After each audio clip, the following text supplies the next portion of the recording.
కోపంతో ఉన్న పిల్లలను ఎలా కంట్రోల్ చేయాలి? పిల్లలకు కోపం ఎక్కువగా ఉండటం సహజమే. అయితే ఈ విషయాన్ని అలాగే వదిలేస్తే మాత్రం తల్లిదండ్రులు చాలా ఇబ్బందులు ఎదుర్కోవాల్సి వస్తుంది. పిల్లల కోపాన్ని కంట్రోల్ చేసేందుకు కొన్ని టిప్స్ పాటించాలి.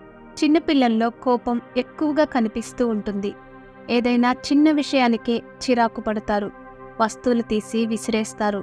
వేరే పిల్లలతో ఆడుతున్నప్పుడు కూడా కొన్నిసార్లు వారిపై దాడి చేస్తూ ఉంటారు. పిల్లల్లో కోపం అనేది సహజమే, కానీ ఇది ఎక్కువైతే మాత్రం చాలా సమస్యలు ఎదుర్కోవలసి ఉంటుంది. అందుకే తల్లిదండ్రులు ఖచ్చితంగా పిల్లల కోపాన్ని నియంత్రించాలి.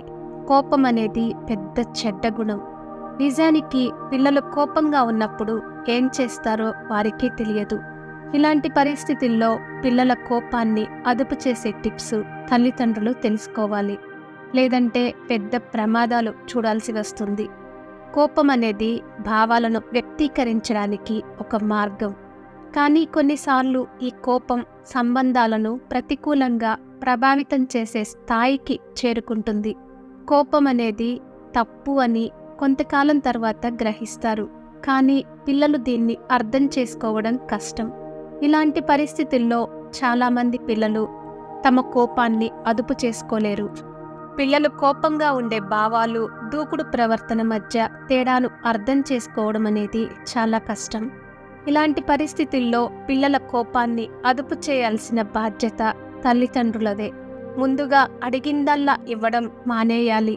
ప్రతి తల్లిదండ్రులు తమ పిల్లల కోరికలను నెరవేర్చాలనే కోరుకుంటారు. అయితే అలా చేయడంలో తప్పేమీ లేదు. కానీ పిల్లల డిమాండ్లన్నిటినీ తీర్చడం ద్వారా వారిని మొండిగా తయారు చేసిన వారవుతారు. అడిగింది, కావలసింది దొరకనప్పుడు చిరాకు పడడానికి అవకాశం మీరే ఇస్తారు. అడిగిన ప్రతిదీ ఇవ్వడం మంచిది కాదు. ఎందుకంటే ఏదో ఒక రోజు మీరు వారి కోరికను కాదంటే వారి కోపం కట్టలు తెంచుకుంటుంది. ఏదైనా ఇచ్చే ముందు దాని గురించి చెప్పాలి. ఏదైనా ఇవ్వకూడదని డిసైడ్ అయినప్పుడు దానివల్ల కలిగే నష్టాలను వివరించాలి. పిల్లలు కావాలనే ఇలా చేస్తారు. పిల్లలు తమ కోరికలు నెరవేర్చుకునేందుకు కొన్ని విన్యాసాలు చేస్తుంటారు. ప్రతి ఇంట్లోనూ ఇది చూసేదే. అటువంటి పరిస్థితుల్లో వారు ఎల్లప్పుడూ ఇలా ప్రవర్తించడం ప్రారంభిస్తారు.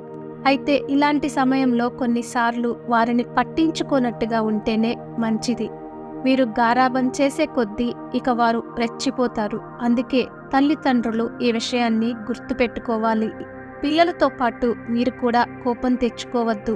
పిల్లలు కోపంగా ఉన్నప్పుడు పెద్దలు శాంతంగా స్పందించకుండా ఉండండి. పిల్లల కోపాన్ని తగ్గించడానికి ఉత్తమ మార్గం వారితో సున్నితంగా వ్యవహరించడం మాత్రమే. మీరు ఏం చెప్పాలనుకుంటున్నారో ప్రశాంతంగా, సున్నితంగా పిల్లలకు చెప్పడం చాలా ముఖ్యం. మీరు వారితో కోపంగా ఉంటే వారు తమ కోపాన్ని నియంత్రించడం నేర్చుకోరు. బదులుగా వారి దూకుడు స్థాయి పెరుగుతుంది. పిల్లల్లో కోపం ఎక్కువైతే కంట్రోల్ చేయాలి. మీ బిడ్డ కోపం ఎక్కువైతే అలాగే వదిలేయకూడదు. మీ బిడ్డను కౌగిలించుకుని వారు కలత చెందినప్పుడు లేదా మొండిగా ఉన్నప్పుడు వారిని శాంతింపచేయడానికి వీపు పైన చేయి వేయండి.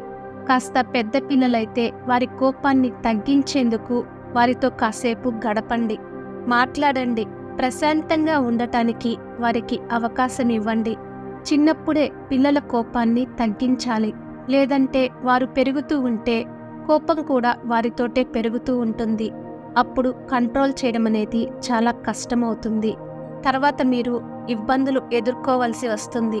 అందుకే పిల్లల కోపాన్ని తగ్గించేందుకు వారితో సరిగ్గా నడుచుకోవాలి. పిల్లలు అడిగిందల్లా ఇవ్వకూడదు. అవసరం లేని దాని గురించి ఎందుకు అవసరం లేదు అనేది వాళ్ళకి సరిగ్గా వివరించాలి. Thank you for watching. For more interesting videos please like and subscribe our channel.